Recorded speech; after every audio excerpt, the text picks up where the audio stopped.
At 40, Mia Lambert was a monument to everyone else's happiness. Her sisters' titles were bought with her stolen youth, their silks woven from her discarded dreams. She had set herself on fire to keep her family warm, and now they complained about the ash. With her father bankrupt and her usefulness spent, Mia's final ambition was simple: to vanish into a quiet cottage and stop being a burden before the people she saved could finish erasing her entirely. When a woman has been spent like currency to buy others' joy, what happens when she finally refuses to be a sacrifice? Join Mia on her journey from the shadows of the Ton to the reclamation of her own soul. Will Mia finally vanish, or will she burn it all down? Stay tuned to find out. Like and subscribe for your daily dose of stories that the Ton tried to hide. Share if you're rooting for the underdog. The Waterloo Victory Ball at Almack's glittered with 1,000 candles, their light refracting off crystal chandeliers and the jewels adorning the throats of England's most eligible young women. In the grand ballroom, where Wellington's triumph was celebrated with champagne and waltzes, Lady Eleanor, Lady Madeline, and Lady Jasmine, Mia's 3 beautiful sisters, held court like crowned princesses, each married to a lord, each draped in silks that cost more than their father's remaining annual income.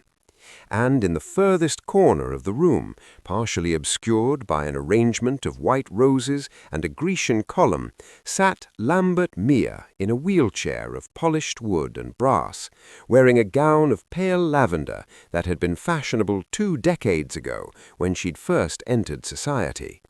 She was not hidden there by cruelty. She had positioned herself there by habit. From her vantage point, Mia could observe everything while being observed by no one. She watched her sisters laugh with perfect, practiced grace. She saw young debutantes flutter their fans and gentlemen bow with choreographed precision. She noted the whispers, the matchmaking mamas calculating dowries, the complex social choreography of a world that had long since moved on without her. Her hands rested on the silver-topped cane propped against her chair, the one concession to mobility she occasionally required when the pain in her twisted leg became unbearable. 20 years ago, a riding accident had shattered more than bone. It had shattered every expectation of the life she might have lived.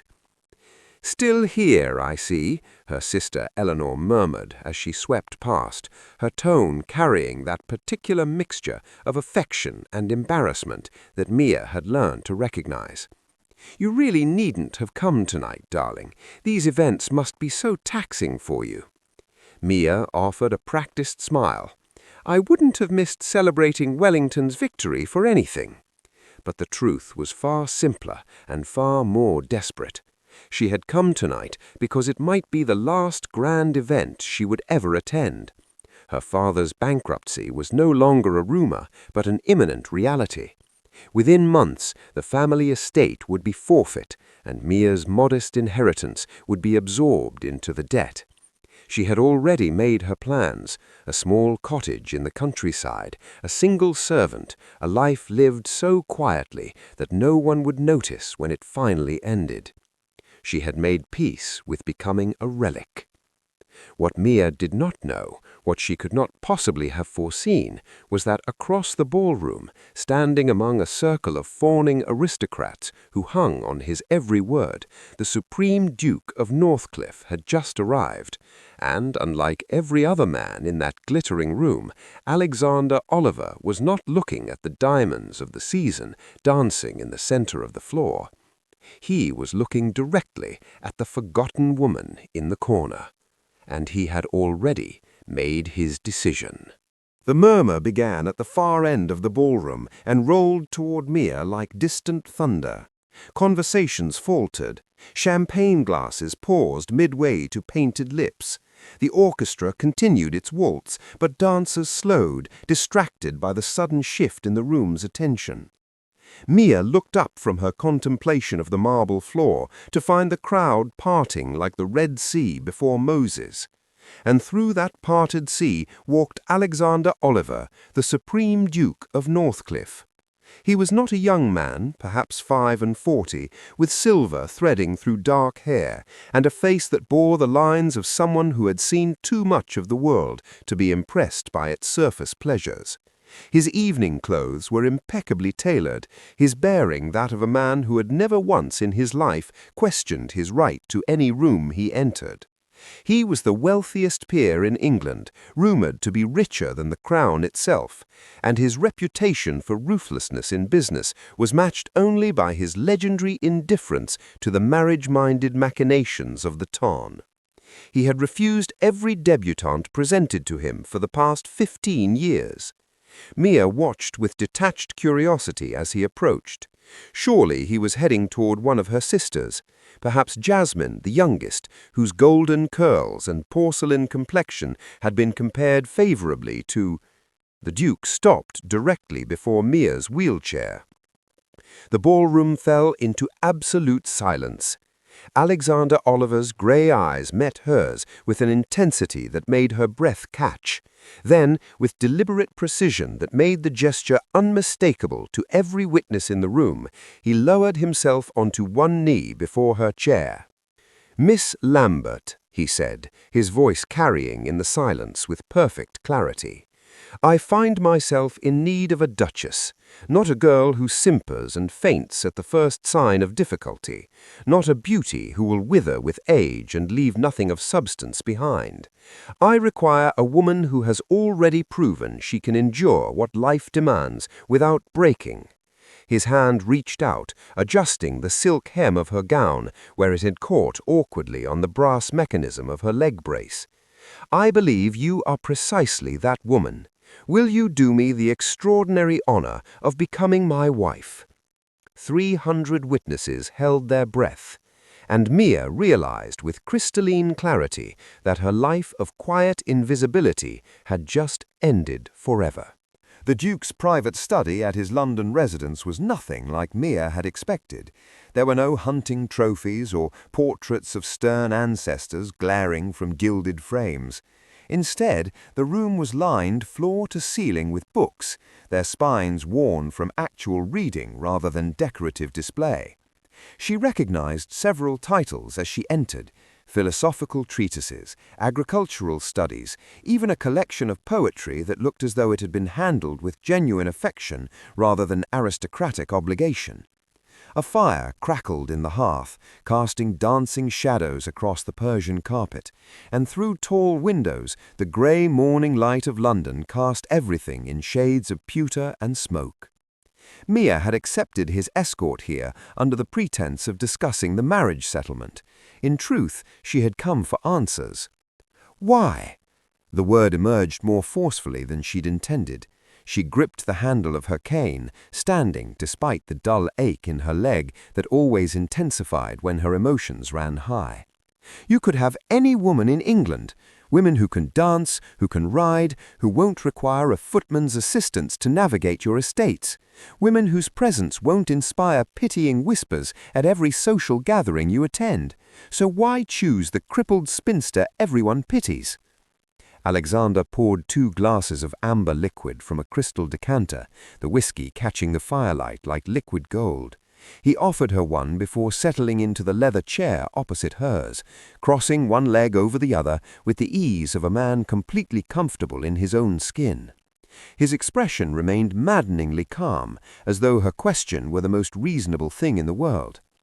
"I have spent the last decade watching England's finest families parade their daughters before me like prize heifers at market," he said, swirling the whiskey in his glass.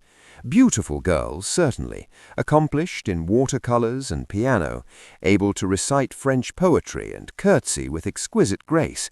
They can manage a tea service without spilling a drop and discuss the weather with charming animation." He took a slow sip of his drink, his eyes never leaving hers. But when I look into their eyes, Miss Lambert, I see nothing, no depth, no character forged by genuine hardship. They are porcelain dolls who will shatter the moment real life demands anything of them. And you believe I won't shatter? I know you won't. He leaned forward, his grey eyes holding hers with unsettling intensity. The firelight threw the planes of his face into sharp relief, revealing a man who had also weathered storms she couldn't yet name.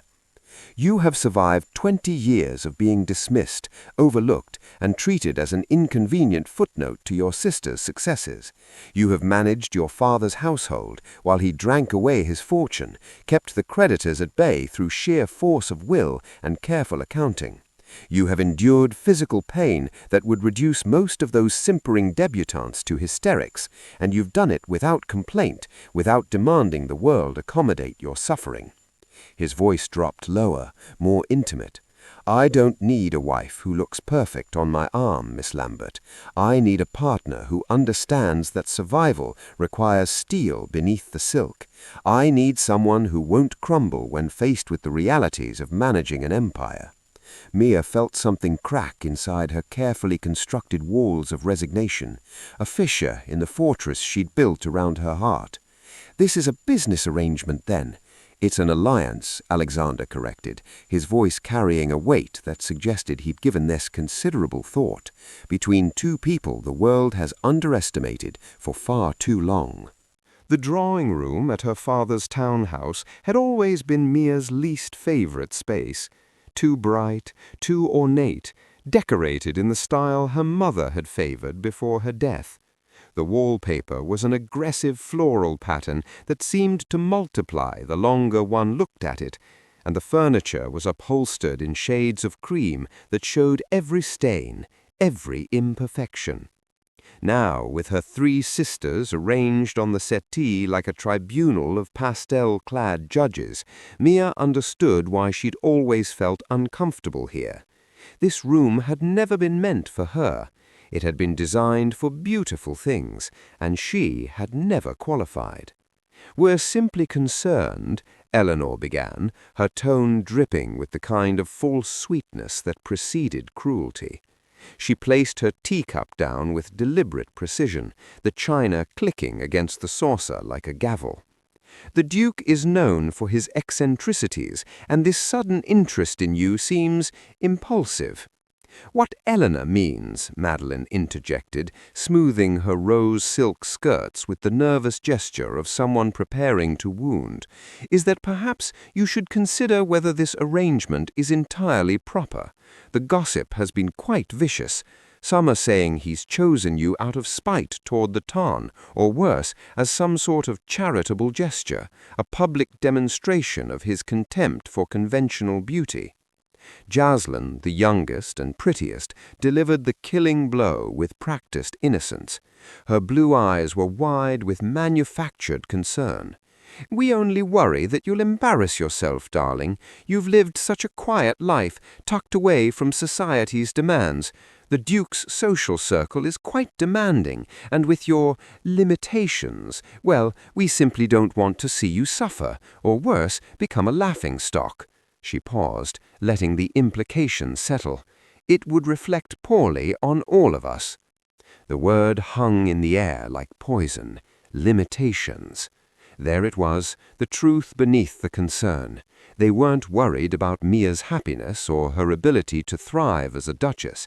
They were terrified that her elevation would somehow tarnish their own carefully polished reputations, that society would remember they shared blood with the crippled spinster who'd had the audacity to rise above her station. Mia looked at her sisters, truly looked at them, and saw what she had spent 20 years refusing to acknowledge. They had never been grateful for her sacrifice.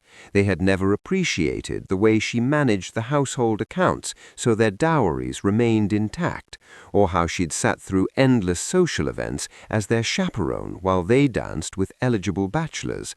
They had simply accepted it as their due, the way one accepts that a footstool exists to elevate one's feet. and now that she threatened to rise above her assigned station, they were terrified she would expose the truth, that she had been the foundation upon which their entire glittering world was built. "I see," Mia said quietly, rising with the help of her cane. The silver handle felt cool and solid beneath her palm, grounding her. "Thank you for your concern. I'm sure it comes from a genuine sisterly affection." Eleanor blinked, uncertain whether she'd detected sarcasm. "I'll be leaving for Northcliffe at week's end. The Duke has been quite clear about his expectations, and I intend to meet them. I won't be requiring your assistance or your advice." She paused at the threshold, her hand resting on the doorframe, and glanced back at the three women who had shaped her life through their indifference. "I believe I've spent quite enough time in the shadows." The journey to Northcliffe took 3 days by carriage, each mile carrying Mia further from the glittering superficiality of London and deeper into the wild, wind-swept moorlands of the north.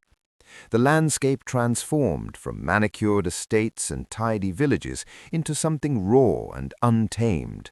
Rolling hills covered in heather, ancient stone walls that divided the land like scars, and skies so vast they seemed to swallow the horizon whole. When the castle finally came into view, Mia's breath caught despite herself. Northcliffe was not the romantic ruin she'd half expected, nor was it the cold fortress of Gothic novels. It was a formidable structure of grey stone that had stood for centuries, built to withstand both weather and war. Towers rose against the clouded sky, and the estate stretched in every direction, thousands of acres of farmland, forests, and tenant cottages that made her father's bankrupt holdings look like a child's playhouse. The carriage rolled to a stop before the main entrance, where the household staff had assembled in perfect formation. Mia counted at least 30 servants lined up like soldiers awaiting inspection, housemaids in crisp uniforms, footmen in livery, and at their head a stern-faced woman who could only be the housekeeper, Mrs. Daventry. As the footman opened the carriage door and extended his hand, Mia saw the exact moment the staff's expectations crystallized. They had prepared themselves for an invalid, a fragile creature who would need to be carried over thresholds and tucked into bed with hot water bottles and sympathetic murmurs. The kind of mistress who would spend her days in a bath chair, issuing weak requests for tea and never venturing beyond her chambers. Mia accepted the footman's assistance, but descended the carriage steps under her own power, her cane tapping deliberately against the stone courtyard. She had dressed carefully for this moment, a dress of deep burgundy that spoke of authority rather than apology, her hair arranged in a style that added years rather than youth to her appearance. "Mrs. Daventry, I presume?" Mia said, approaching the housekeeper with steady steps that belied the exhaustion of 3 days' travel. "His Grace has spoken highly of your management of the household. I look forward to reviewing the account books with you tomorrow morning. Shall we say 9 o'clock in the estate office?" Mrs. Daventry's eyebrows rose fractionally. "The account books, Your Grace? Naturally, I cannot manage what I do not understand." Mia's gaze swept across the assembled staff with the practiced assessment of someone who had been running a household since she was 20. "I'll also need a complete inventory of the pantries, the linen stores, and the wine cellar by week's end, and a full accounting of the tenant rents, who pays on time, who requires assistance, and why." She paused, noting the surprise rippling through the ranks of servants. "I may require assistance navigating the steeper staircases, but I assure you my mind and my authority function perfectly well. His Grace has entrusted me with the management of his household, and I intend to honor that trust. Are there any questions?" Silence answered her, but it was no longer the silence of pity. It was the silence of respect beginning to root. Mrs. Daventry's stern expression softened into something that might have been approval. "No questions, Your Grace. I shall have the account books ready for your review at 9 o'clock sharp." Mia nodded. "Excellent. Now, if someone would be kind enough to show me to my chambers, I believe I have a castle to learn." Mia found the portrait 3 weeks after her arrival at Northcliffe, tucked away in a gallery that the servants clearly avoided. The air there was colder than in the rest of the castle, as though grief itself had settled into the stones and refused to leave. Dust motes danced in the weak afternoon light filtering through windows that overlooked the wild moorland beyond. The painting showed Alexander as a much younger man, perhaps 25, standing beside a woman of extraordinary beauty. She was dark-haired and delicate, with the kind of luminous smile that suggested she had never known a day of true hardship. Between them stood a small boy, no more than 4 years old, with Alexander's grey eyes and his mother's gentle features. "That was painted 20 years ago."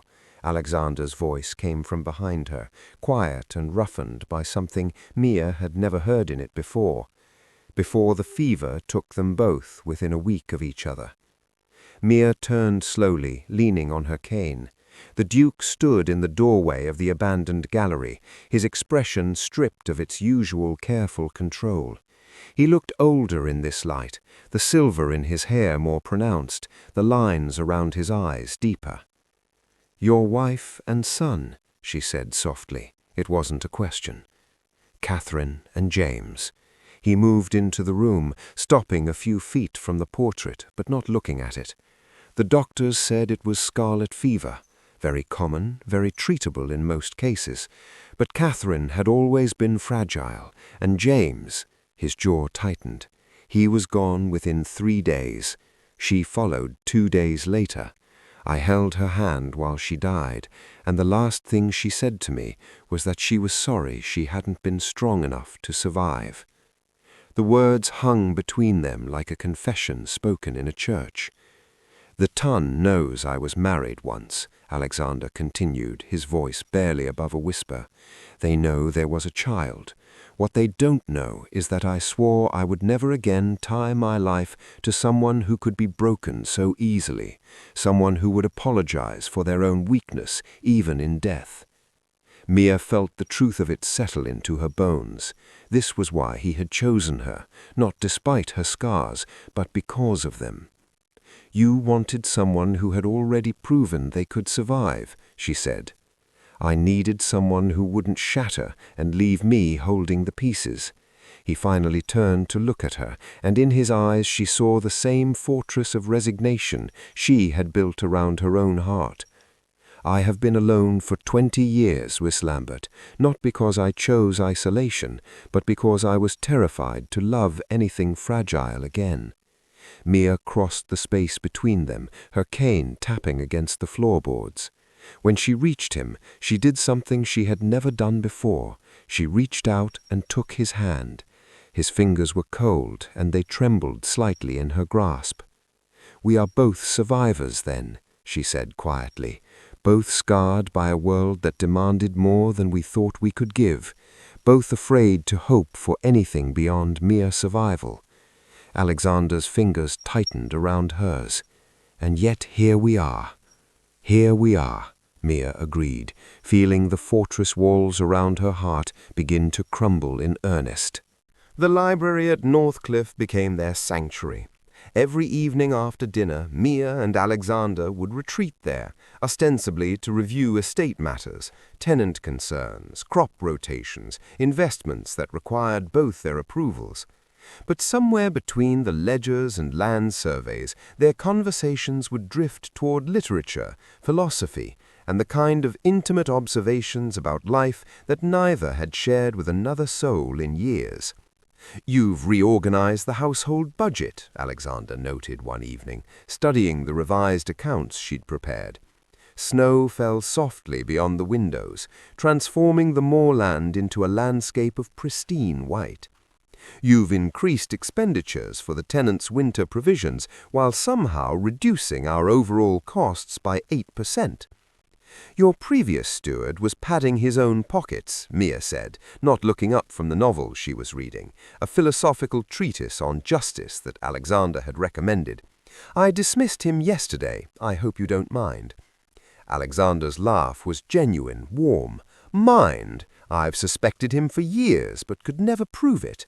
How did you manage it in 3 weeks?" "I asked the tenants directly." She turned a page, though a smile played at her lips. "Revolutionary concept, I know, speaking to the people who actually work your land." He set down the ledger and moved to the chair beside hers, closer than propriety would typically allow. They had abandoned propriety weeks ago. "You're extraordinary, you know that." "I'm practical," Mia corrected, though warmth bloomed in her chest at his words. "There's a difference." "No," said Alexander softly, "there isn't. Not in you." The weeks blurred into something Mia had never experienced, partnership that felt like courtship, intellectual companionship that gradually transformed into something deeper and infinitely more dangerous. She found herself watching for him in the mornings, anticipating the moment he would appear in the breakfast room. She caught herself laughing at his dry observations about the local gentry, and once she even forgot about the pain in her leg entirely, so absorbed was she in debating the merits of Rousseau's social contract. On Christmas Eve, Alexander presented her with a wrapped package tied in silver ribbon. Inside was a cane unlike anything Mia had ever seen. The shaft was crafted from solid ivory, carved with intricate roses that wound from handle to tip. The handle itself was formed of gold sculpted into a blooming flower, the petals so delicate and realistic they seemed ready to unfurl. It was a work of art, something that belonged in a museum rather than supporting a crippled woman's weight. "It's too beautiful," Mia whispered, tears pricking her eyes. "I'll damage it." "It's not beautiful," Alexander said, kneeling before her chair, as he had that first night at the ball. "It's magnificent, like you. And it's not a crutch, Mia. It's a scepter, the symbol of the woman who rules my household, my estates, and—" He paused, his hand covering hers on the golden handle. "My heart, if you'll have it." Mia looked down at this man who had given her not pity but partnership, not charity but genuine respect, a man who saw her scars and called them proof of her strength. "I believe," she said, her voice breaking slightly, "that you already have mine." He rose then and kissed her, gentle and reverent, while snow continued to fall beyond the windows and the fire crackled its approval. For the first time in 40 years, Mia understood what it meant to be chosen, not despite who she was, but because of it.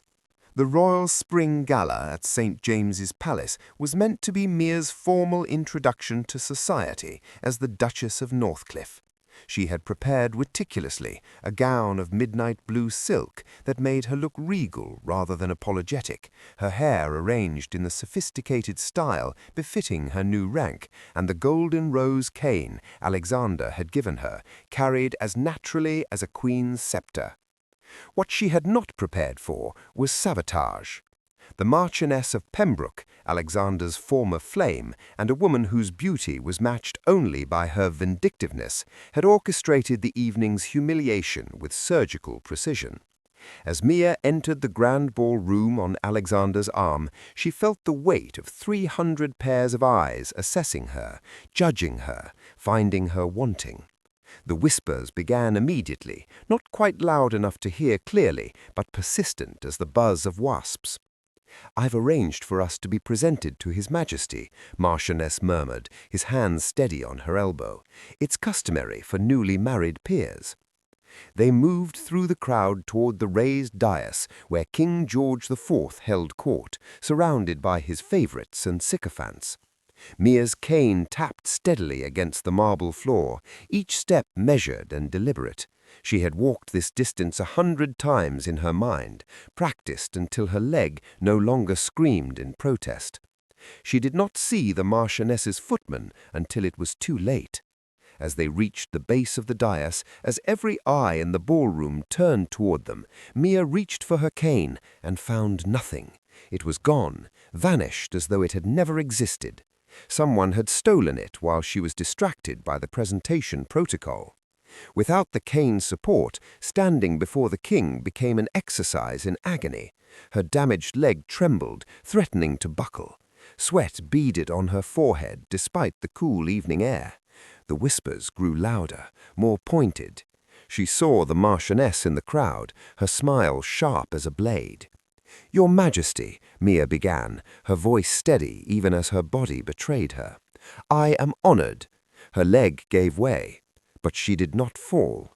Alexander's arm shot out, catching her with the reflexes of a man who had been prepared for exactly this treachery. And then, as the entire court watched in stunned silence, the Supreme Duke of Northcliffe, the wealthiest and most powerful peer in England, lowered himself to one knee before the king's throne, not in supplication, in defiance. "Your Majesty," Alexander said, his voice ringing through the ballroom with crystalline clarity, "my wife has been the victim of a cowardly act of sabotage by someone in this court who hoped to humiliate her. But let me be perfectly clear." He looked up, not at the king, but at Mia, his grey eyes blazing with fierce pride. "This woman has more strength in her damaged leg than most of your courtiers possess in their entire spineless bodies. She has managed my estates with brilliance, commanded my household with authority, and earned my devotion through her character alone." He rose, still supporting Mia, and turned to face the assembled nobility. "If anyone in this room believes they can diminish her worth by stealing a cane, they are fools. She is the Duchess of Northcliffe. She is my equal in every way that matters, and if that offends your delicate sensibilities," his smile was dangerous, predatory, "I suggest you find another gala to attend." The king, who had been watching this scene with the amused interest of a man who enjoyed watching his nobility squirm, began to applaud, slowly, deliberately, until the sound filled the stunned silence. "Well said, Northcliffe," His Majesty declared. "I believe I should very much like to speak with your remarkable Duchess. Someone fetch her a chair, a throne if we have one available." And Mia, standing tall despite the pain, despite the humiliation that had been intended for her, smiled. 6 months after the royal gala, Mia stood in the morning room at Northcliffe, reviewing correspondence that had arrived with the dawn post. Invitations from every notable hostess in England, requests for her patronage from charitable organizations, letters from young women asking her advice on managing estates, on surviving society's cruelty, on finding strength when the world insisted they had none. She had become, quite unexpectedly, the most influential woman in the town. Through the window, she watched Alexander crossing the courtyard with the estate steward. He caught her eye and smiled, that private smile reserved only for her. They had settled into a partnership that felt like a perfectly choreographed dance where both partners knew their steps by heart. "Your Grace," Mrs. Daventry appeared in the doorway. "Lady Eleanor, Lady Madeline, and Lady Jasmine have arrived. They're waiting in the blue drawing-room." Mia's fingers brushed the golden rose handle of her cane. She had 3 more now. Alexander insisted on commissioning a new one for every season, but this remained her favorite. "Tell them I'll join them shortly." She found her sisters arranged in the drawing-room much as they had been that day in London, except now the power dynamic had shifted completely. They sat on the edges of their chairs, nervous as debutantes, while Mia swept in with the authority of a woman who commanded respect rather than begged for it. "We've come to apologize," Eleanor said. "Our behavior before your marriage was unforgivable." "We were jealous," Madeline added quietly. "You were supposed to remain in the shadows, and when you stepped into the light, it forced us to confront our own insignificance." Jasmine looked genuinely contrite. "We treated you abominably for 20 years. We don't expect forgiveness, but we wanted you to know that we see it now." Mia studied these 3 women who had shaped so much of her pain. She had learned that strength was not measured by the ability to wound, but by the choice to heal. "I forgive you," she said simply, "not because you've earned it, but because I refuse to carry that burden any longer." However, Mia continued, her voice taking on the steel that had become her signature, forgiveness is not the same as restoration. You will be welcome at Northcliffe as guests, but you are no longer the center of my world. That evening, after her sisters had departed, Mia stood on the castle terrace with Alexander. His arm was around her waist, and her golden cane leaned against the stone balustrade, glinting in the twilight. Do you ever regret it, choosing the crippled spinster over all those beautiful debutantes? Alexander turned her to face him. Every single day, he said, and when her eyes widened in hurt, he smiled. I regret that I wasted 15 years searching for something I didn't know how to name. I regret every ball where I didn't see you standing in the corner. I regret the years we could have had together but didn't. He kissed her forehead, tender and reverent. But I have never, not for one moment, regretted choosing you. At 40 years old, with a damaged leg and a cane made of gold, Mia had finally stepped out of the shadows, not to become someone else, but to fully become herself. The rejected, crippled spinster had transformed into the supreme Duchess of Northcliffe, and she had never been more magnificent. Our time together is ending, but the scandal doesn't have to. If your heart is still racing, don't let it die here. The two stories on your screen are darker, deeper, and even more irresistible. Subscribe so we don't lose each other. Then click one now. Your next obsession is waiting.